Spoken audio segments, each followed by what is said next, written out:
O time da Ponte para enfrentar o São Bernardo, partida marcada para 11 da manhã, transmissão pela Rádio Bandeirantes, a narração de Júlio Nascimento. Antônio Lupe está aqui no telão da Band, diz aí, Lupe.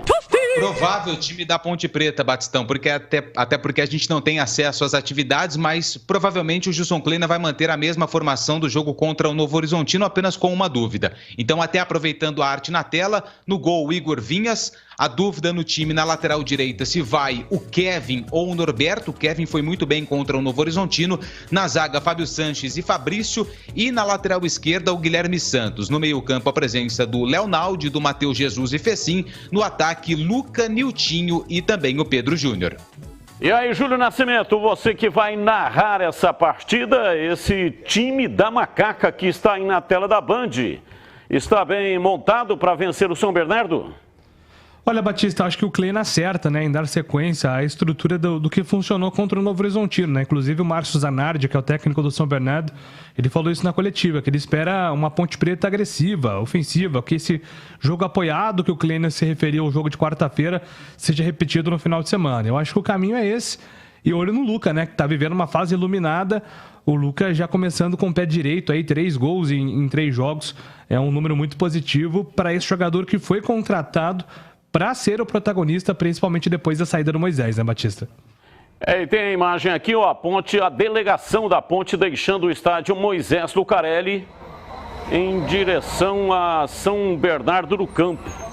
Alguns torcedores ali fazendo selfie. Esse é o protagonista, hein? Luca, ele é o cara, metendo bola na rede, voltou com tudo. Tá aí o gurilão, ó. Deixando... Não é o Majestoso não, né? Isso aí é o Jardim Olina. Ou é o Majestoso? Majestoso. É o Majestoso. Majestoso. Ali, Praça Francisco Ursaia, de frente ao estádio Moisés Lucarelli. De um lado, Praça Francisco Ursaia. Do outro lado, Praça Sérgio José Salvucci, com o qual você trabalhou. Trabalhei com o Sérgio José Salvucci. Os maiores nomes do rádio de Campinas em todos os tempos. Ponte Pretano, ele era narrador. Quando eu trabalhei com ele, ele já tinha virado comentarista. Isso. E muito bom comentarista, muito respeitado, Ponte Pretano declarado, mas muito respeitado também na torcida do Guarani. Fui diversas vezes com ele lá na cabine do Estádio Brinco de Ouro e ele era muito respeitado. Vamos lá, CH, jogo contra o São Bernardo. A tendência é que ele repita a última escalação, porque deu certo, funcionou na prática. O único senão é a parte física. Eu não sei se os mesmos jogadores que começaram, se eles vão ter dor muscular, se eles estarão à disposição realmente 100% para começar uma partida tão pesada como essa. A tendência é que sim. Tem aí do lado direito, né, uma dúvida, porque o Norberto saiu machucado, pode ser o Kevin, mas de qualquer maneira, o jogo é pesado, todo mundo sabe disso, início de temporada. Mas a Ponte jogou bem a última partida e a tendência, Tigrão, é que ele repita a escalação. Sim, depois do ótimo e surpreendente rendimento em parte do jogo, né, não no começo, mas na maioria do tempo, contra o Novo Horizontino, eu acho que mesmo sendo fora, não dá para mexer no time. Seria uma temeridade, né? Você não tinha dado encaixe em 2 partidas, deu um encaixe bom na terceira partida e vai para a quarta e mexe. Então isso é coerência. Norberto ou Kevin, o que muda?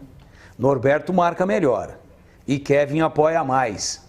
Para jogar fora, talvez o Norberto, pela sua experiência, fosse melhor. Mas aí não é uma dúvida técnica, é uma dúvida médica. Eu acredito até que se o Norberto tiver condições de jogo, ele vai para a partida. E é um jogo duríssimo, o São Bernardo vem de uma derrota doída, muito doída na própria quarta-feira, no dia do jogo da Ponte, contra o Novo Horizontino. O São Bernardo perdeu no último minuto o derby lá do ABC para o Santo André. É muito complicado isso, ele vai querer a reabilitação, entra pressionado. Isso tem 2 ângulos de análise, né, Batista?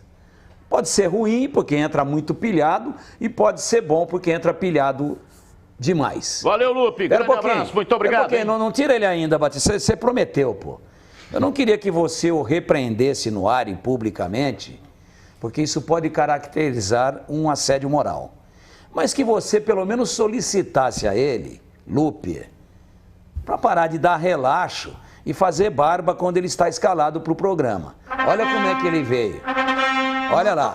Quero ver se no casamento dele ele vai assim. Você tá por fora, ô Tigrão. Isso aí é metrosexual, entendeu? É o visual. É exatamente, é o visual modernoso. Os jovens gostam de deixar a barba. Ele nunca veio assim, tá dando relaxo. Pô. Mais ou menos. Feita.